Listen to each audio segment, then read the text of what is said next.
तो वहीं कोरोना से लड़ रहे डॉक्टरों के सामने एक नई स्टडी ने एक नई मुश्किल सामने ला दी है। इसमें यह बताया जा रहा है कि कोरोना वायरस अब मस्तिष्क पर भी हमला बोल रहा है।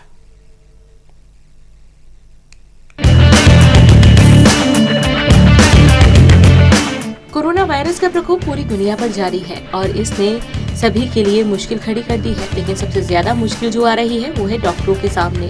एक परेशानी का हल निकालते हैं तो वहीं दूसरी सामने आ जाती है और अब कोरोना वायरस मरीजों की जान बचाने में जुटे डॉक्टरों के लिए एक नई मुश्किल खड़ी कर दी है। संक्रमण की चपेट में लेने के बाद वायरस फेफड़ों को नुकसान पहुंचाकर मस्तिष्क पर हमला बोल रहा है।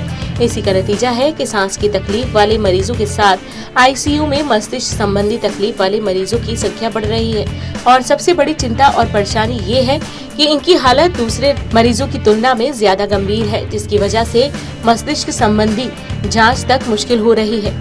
येल स्कूल ऑफ मेडिसिन के न्यूरोलॉजी एंड न्यूरो सर्जरी विभाग के प्रोफेसर के मुताबिक वायरस जब फेफड़ों को बुरी तरह संक्रमित करता है तो मरीज को सांस लेने में तकलीफ शुरू हो जाती है।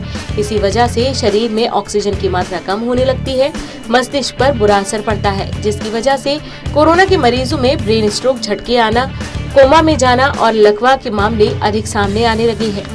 इस अवस्था के दौरान संक्रमण से बचाने के लिए रोग प्रतिरोधक क्षमता भी अधिक सक्रिय हो जाती है, जिससे शरीर के दूसरे अंगों को नुकसान होने लगता है, जिस वजह से कोरोना वायरस में मल्टी ऑर्गन फेलियर के मामले और मस्तिष्क संबंधी परेशानियां बढ़ रही हैं।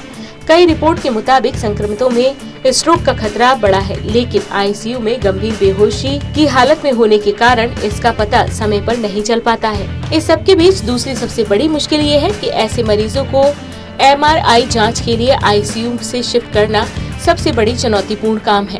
अधिकतर डॉक्टरों को इस बात का भी डर सताता है कि मरीज के कारण मशीन और वहां पर मौजूद स्टाफ के संक्रमित होने का खतरा रहेगा। हाल ही में फ्रांस में हुई एक स्टडी में ये पता चला है कि आधे मरीज जब संक्रमण से ठीक होकर घर लौटे तो उन्हें मस्तिष्क संबंधी परेशानियों का अनुभव हुआ, जैसे चलने फिरने में दिक्कत, बोलने में दिक्कत, बार बार चीजों को भूल जाना जैसी समस्याएं हुई। दरअसल जर्मनी में एक स्टडी हुई और उस स्टडी में भी यही बात सामने आई कि वायरस S2 रिसेप्टर से मस्तिष्क में पहुंच रहा है।